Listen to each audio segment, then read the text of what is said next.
जय भीम.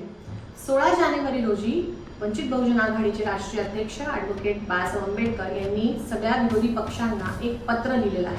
त्या खुल्या पत्रामध्ये ईव्हीएमच्या विरोधात आणि कोड ऑफ इलेक्शन रूल्स हे जे 1961 मध्ये झालेली जी नियमावली आहे त्याच्यामध्ये झालेले बदल याबद्दल प्रामुख्याने बाळासाहेबांनी मांडलेलं आहे.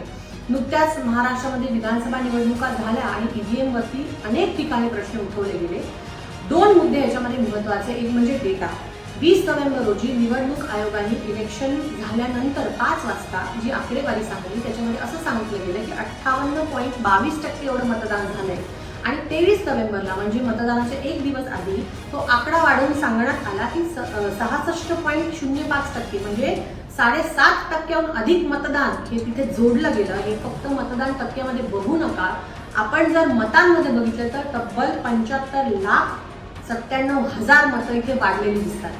3 प्रश्न प्रामुख्याने इलेक्शन आयोगाला म्हणजे निवडणूक आयोगाला बाळासाहेबांनी प्रश्नामध्ये पत्रामध्ये विचारलेले. एक म्हणजे एका मतदाराला निवडणुकीत जाताना तिथे मतदान करताना एका मतदाराला किती वेळ लागतो.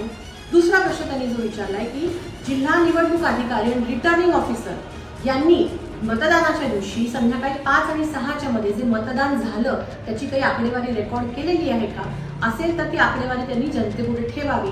तिसरा एक प्रश्न जो त्या पत्रामध्ये विचारला गेला आहे तो म्हणजे रिटर्निंग ऑफिसर जे असतात त्यांनी संध्याकाळी 6च्या आत जे कोणी त्या वोटिंग स्टेशनच्या आवारामध्ये आहेत त्यांना टोकन देण्याची एक पद्धत असते. ते टोकन मिळाले लोक 6 नंतरही जाऊन मतदान करू शकतात.